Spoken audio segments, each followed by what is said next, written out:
It's an honor to give a welcome on behalf of the city of Oakland. And Yuli, I was going to cancel being here today because my dad passed away the morning, the night before last. But I actually felt like, and thank you for your collective sigh. It's the first time I've said those words in public. But I thought that, first of all, your belief, your enthusiasm, and the recognition of one step, I would not call it a success in justice, but one step towards justice deserved recognition. And I do love this city and always want to honor it. And my dad was a military veteran. He actually served in World War II. And he raised me to be a patriot. He also made sure I was a Girl Scout during my entire youth.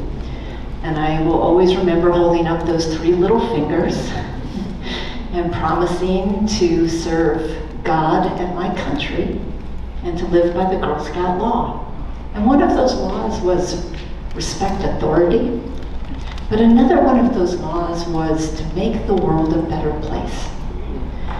We're here today to honor the courage of the Port Chicago 50. And it is hard to understand why it has taken so long to acknowledge the righteousness of their cause. And I also want to carve a little place to honor the courage of humility, of admitting that we were wrong, acknowledging that, correcting that. Because that courage is not always celebrated in this day of kind of flame-throwing politics, if I may say. And Yuli, you invited me to share a personal anecdote. Leadership is full of personal anecdotes. And I was thinking of the day in early March of 2020 when I unexpectedly got a phone call from Gavin Newsom asking me, kind of telling me, that there was a cruise ship full of this new, very frightening disease that we were just starting to hear about, called COVID, and that there was no other possible place to land this ship and disembark its infected passengers but the Port of Oakland. And the first thing I thought about was just the extreme history of racial and environmental injustice that is soaked into the shoreline of this region. And so it was hard to actually say yes, which we did because it was the right thing to do in that moment.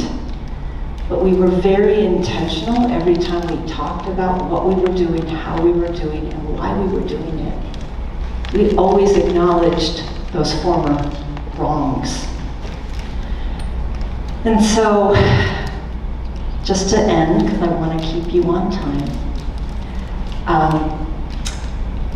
I'll be honest with you, my dad and I fought a lot growing up. The dinner table conversation was feisty. My dad was a Republican. Clearly, I was not. But in the spirit of having the courage to admit when you're wrong, at the tender age of 95, my dad passed just short of his 100th birthday. He didn't change his registration to Democrat. Thank you. Let us honor courage, and congratulations on the announcement yesterday that is one small step towards justice. Thank you.